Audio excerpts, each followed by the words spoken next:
and just escalate, and you get in these vacuums, and you just get obsessed by being right, or you're right. You said something, which the truth or your truth. Yeah, I've heard you say that a few times, and I think it's really true. I also have a few of my different brains, and with that comes it is quite binary when it comes down to those things. But life is just too hard. And we just have to remember, when you think you might be in the right, you might actually be causing someone to have stress or to have extra pain in their day. And you need to just stop doing that and have that just, you're wasting authority's time, but you're also wasting each other's time. And I guess that's kind of the thing. It's like you're wasting authorities' time, you're wasting someone's time who might need to get an ambulance, who might need police because their cat's stuck up a tree. They might need police because, you know, they haven't got keys, whatever they might need. Yeah. Right? And it's ridiculous. I feel really sorry for the people that work in the services at the moment. They must just be tired of TikTok and all these things. There's just so much going on in the world and so many lives. Every single one of us, it feels like a rant, and I do apologize, but every single one of us has got so much in our lives that we do day to day. For me and so many people, we go in these rooms and we're the people that, I don't do boxes, this isn't my normal thing. We find these spaces and we find these communities, and we find them because we want calm and we don't want drama. Yeah. And then we have to leave different communities because drama and because different things. And then we find other people because we just want to find space where we can, at the end of a hard day, we can log on, we can maybe watch someone play a game, we can listen to an Alanis Morissette, or we can watch You Be a Gingerbread Human and dance to some ridiculous tune from like the 90s that we drag up or something like that. Well, that's what I feel. In all seriousness, that's why I do things like, you know, the Music Friday.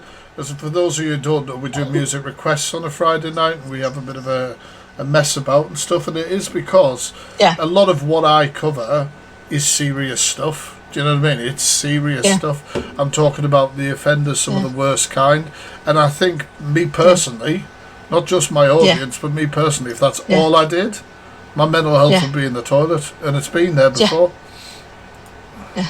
Yeah, you can't do that. And the other thing that gets me is people overshare in spaces, then forget what they share, and it's just be so careful about your boundaries and about you, and protect each other. And these spaces people need spaces to be, people need spaces to collect, and communities. Like, I'm not young, and I've gone in and out of these communities, as shown by my music taste. These communities have formed throughout so many years online, and it's beautiful. But these spaces really need to be there, and they don't need to be the threat that you can't be in these spaces. Yeah. Because, like, it's just not. It's bad enough that the authorities are locking down on, you know, you can't do this, you can't do that. You have to like do a fake picture to get access to different stuff or whatever you have to do now, right? Or these kind of like ID things. Honestly, just be kind and stop behaving like you're in a playground. Is the best thing. I don't know. That's all I'm going to say. But I just think of each other's health. Karma, I think everything you've said has been absolutely spot on. To be honest, you are, you know, you are definitely somebody within my community, and you put up some of the best song choices on our music requests. I'm not going to lie to you. Some obscure ones as well that I've forgotten about, which are awesome. Yeah. But it's and thank you for doing what you're doing. But it's just hard to just find those spaces of calm, and I have found some beautiful souls and beautiful people that have held me and given me some space to be in this. And they also need space to be. And we don't need to fight with each other. Like, there's an ugly world out there as it is. Yeah. Well, I think, honestly, I'm going to be quiet now. Very well. No, very well said. Thank you so much for coming and speaking to me. For somebody who doesn't do boxes, you killed it. You killed it. All right. I'll Thank catch you you. later. Catch you Bye. later, Karma. Peace. I just want to touch on what Karma said there about, like, I don't really do boxes. A lot of people have said that. I don't really do fucking boxes. When have you seen the Fact Freak Hell Alive, where I'm dealing with all the boxes and doing all that? It doesn't happen. It happened last week spontaneously, and I was like, everybody was so respectful. Exactly as people are being right now, taking their turn, being respectful, being kind, being sharing. People in the chat, the huge majority of the chat, you guys all rallying around the people speaking.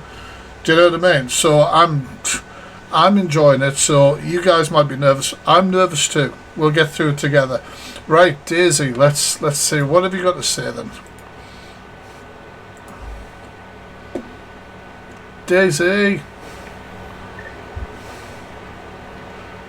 Hello. By the way, while Daisy is either not realised she's in the box or whatever, can everybody follow Daisy? Because her content makes me happy. She shares content of her border collie and her cats and everything, and it's amazing. Hi, Daisy. Hi. Hello. I'm so sorry I came in accidentally, but Oh well. I love your show and thank you.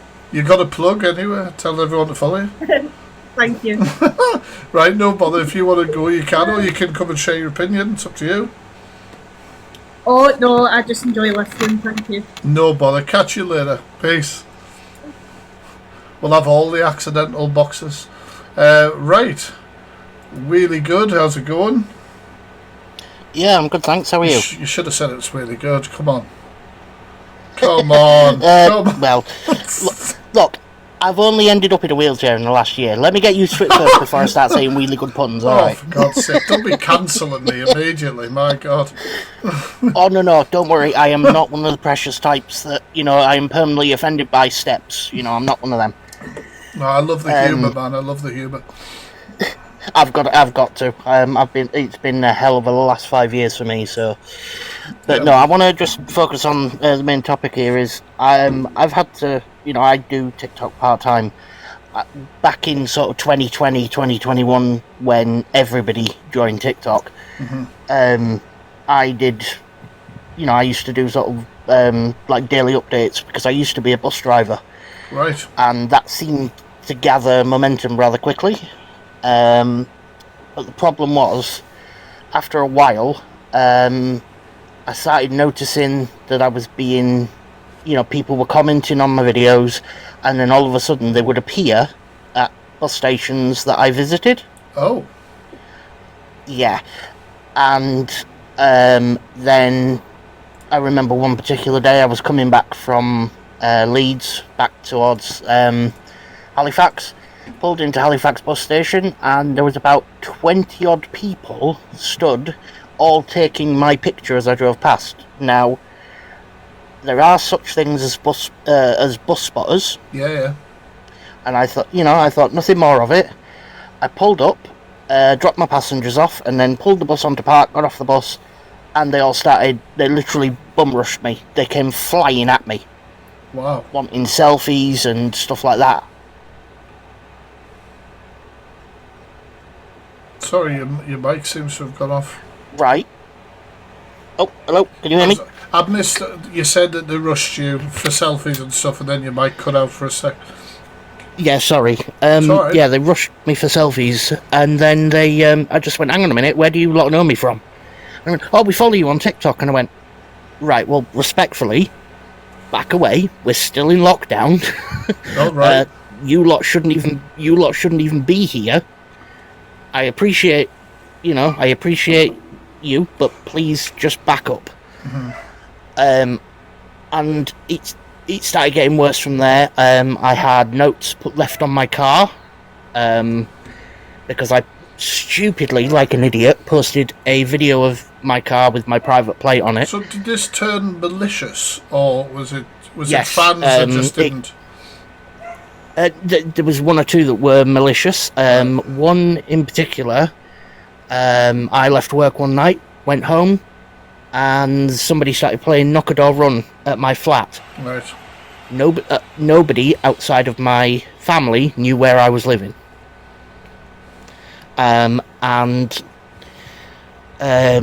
the following morning I woke up to a message on TikTok with a picture of mine and my then partner's car outside my flat. Wow, that's got to be unnerving, man. That was terrifying. What was even worse is a few days later, I'm at home, it's my day off, my partner's at work, I'm in the house on my own, and there's a knock on the door. And I was expecting a Morrison's delivery. Mm-hmm. I opened the door, and there's this, 5'8" bloke stood there looking at me, smiling, and I went, "Can I help you?" And he went, "Yeah, I follow you on TikTok." I don't understand why anybody would think that would be a normal thing to do. Well, from there, it started getting worse. I went into, a few weeks later, I went into work, and they'd put in a complaint about me being rude to them. Right.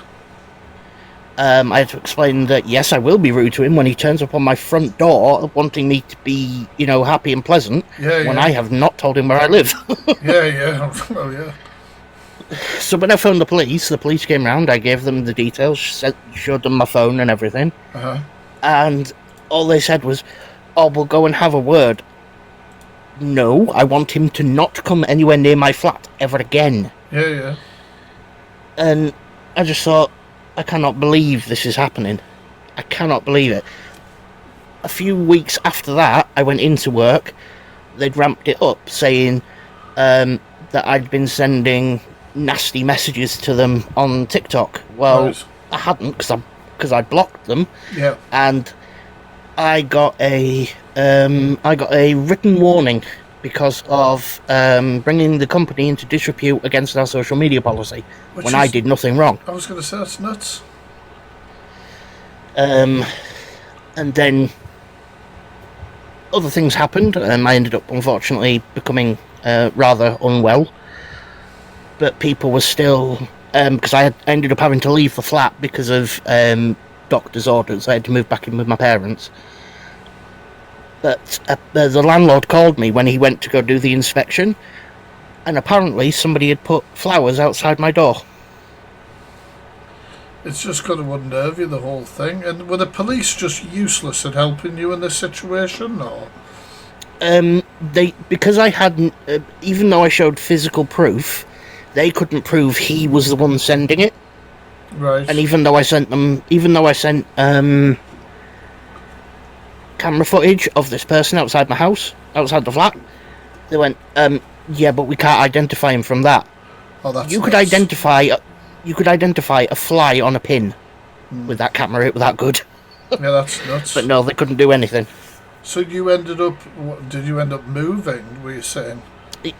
Yeah, I had to move back in with my parents for 6 months while I recovered. But by the time I'd recovered, the flat had been leased to somebody else, so I ended up staying with them. I moved on to a different job to be a coach driver, and then I had people stalking me in Birmingham. It's wild, man. And for somebody who's introvert, who only did this for a bit of a laugh to try and get through lockdown without going, round the twist, Yeah. that's a lot to deal with. Yeah, it is. Yeah, it is. I mean, I get I mean, luckily, when I've been recognised, it's all been quite positive. I mean, I was recognised last weekend, actually, Yeah. but it's always been quite positive, and maybe, I think the most has been, 3 people together. I've been asked for a selfie before and stuff like that, but these people are not, they just sort of see me in passing and say, "Oh, it's you from," do you know what I mean? And have a chat, not actually coming to where where they think I'm going to be purposely to find me. I think that would be very unnerving, extremely unnerving. It terrified me because I just thought, right, okay, so they know what car I drive. That was kind of my fault because I put my car online like an idiot. But how the hell did they know where I lived? That's the bit that concerned me, and I thought, hang on a minute. And then every night when I drove home, I was literally spent most of my time looking in my rearview mirror, thinking, right, who's behind me? Do I know that car? Yeah, you And will. I used to go stupid long ways home to try and avoid anybody following me. Has this all stopped now, then? Yeah, because I got the police eventually, because the one that kept following me to my house, and the one that turned up on the door that day and left flowers, he stopped altogether and disappeared off the face of the earth. I don't know where he is now, and to be brutally honest, I mean this with all due respect, I don't care. Yeah, fair But enough. I've had like a couple of others that have said, "Oh, we've seen your car in XYZ." Well, no, you haven't, because my car's over here, not there. And just people trying to play with my head. Yeah. But I did have one person who decided in his ultimate genius that he was going to turn up at my work, cause me problems by saying some of the most horrific things that I will not repeat on here because I don't want to get anybody banned. That's fair enough.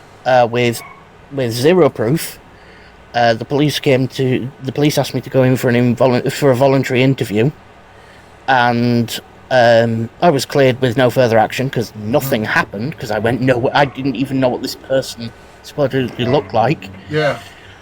But he went over and above and started messaging my new partner, saying that I was a stalker, I was following him around everywhere.